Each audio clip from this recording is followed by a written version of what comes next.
I've now finished adding all the crime incidents to the map that I'm going to add. In the assignment, I'm going to ask you to add between 5 and 7, depending on how many you can find. Obviously, you're not going to have to add all of the crimes from the crime log. They're not all that important. So pick out 5 to 7 that seem to you to be fairly significant things that students would be interested in seeing a map of. But anyway, so I've got all of the incidents recorded here on the map. They're all represented with these blue sort of upside down teardrop markers. And what I'm going to show you how to do now is to restyle those markers so they stand out a little bit better. You have a lot of options here that you can pick from. Here's one that I like a whole lot. If you click on the individual styles link right here, that's usually the default configuration, the default marker styling for one of these maps. But click the little down arrow here, and you could do different things. You could style them according to the type of incident and so forth. But this one works really well. If you choose sequence of numbers right there, you can see that what you get is you get a unique number for each incident. So if you want to know where this domestic assault happened, well, that's number 1 on the map. You can come over here and find number 1 and see that that's the one down here that happened at Deer Hall. If you click on the marker, of course, you get the pop-up window with the information, the detailed information about it.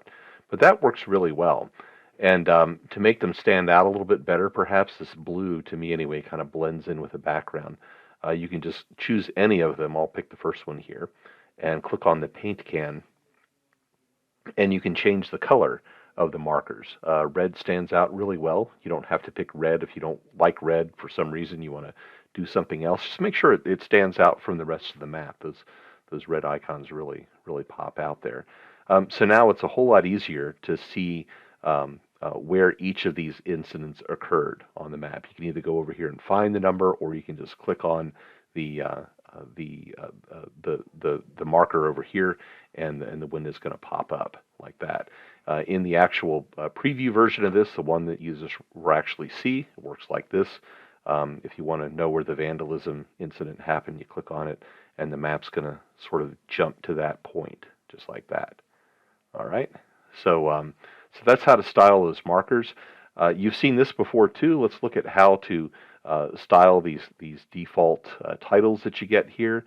It's easy. All you do is click on them and change them to whatever you want them to be. So let's call this maybe Campus Crime. Maybe Campus Crime Map. There we go. Crimes.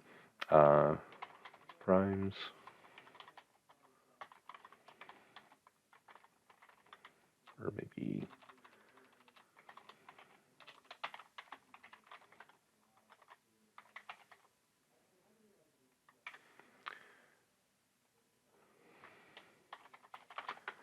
recent crimes reported to MTSU campus, please. The reason I shied away from crimes reported on MTSU's campus is that when you look through the logs, sometimes you'll see that MTSU police respond to crimes that happen near campus, but not exactly on campus. So not all the crimes that get reported are actually on campus. So there we go. We got a little nicer title here. Here's what it looks like in the preview mode. There we go. Everything fits. That's important, and so that's a bit of an improvement. Now we need to change this title as well. Let's see. This is MTSU Campus Border. Let's change this one to just MTSU. How about that? Click Save. And this one will say, let's call this Incidents.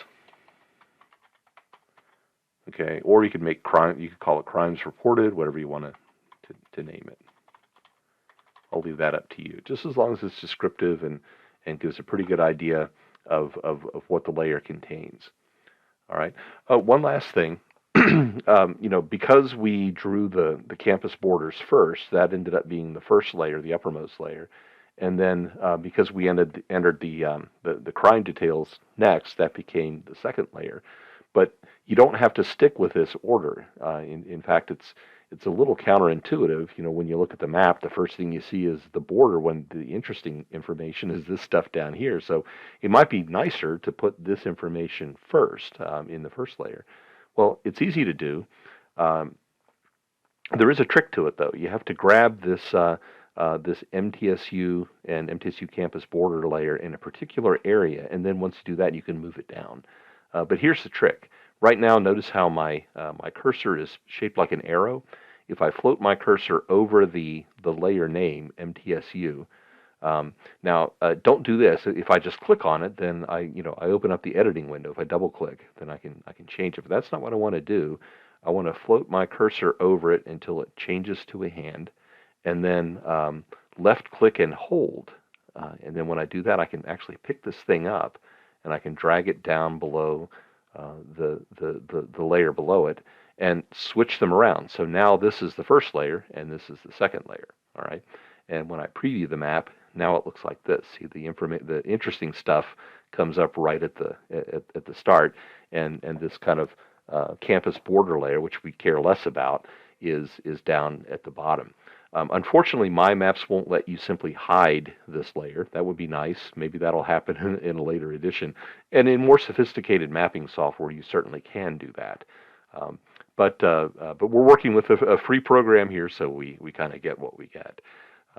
But that's pretty much all there is to styling. The other things do apply. What you have to do every time you embed a map, you need to set the zoom level and the sort of horizontal and vertical orientation. So let's get all of campus in view, and then maybe zooming in sort of one level like that by clicking on the little plus sign down here. And you're going to want to click these three dots up here. And choose, let's see, I guess, sorry, not those. Let's see, where is oh yeah, I was in the right place. It's the set default view. That's what you want. So we've got it centered and zoomed kind of where we want it to go by default. So click set default view.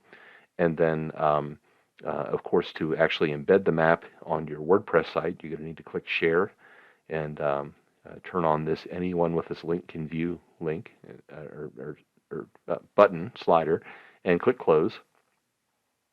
And then to get the embed code that you're going to need, click on the three dots up here again and choose embed on my site.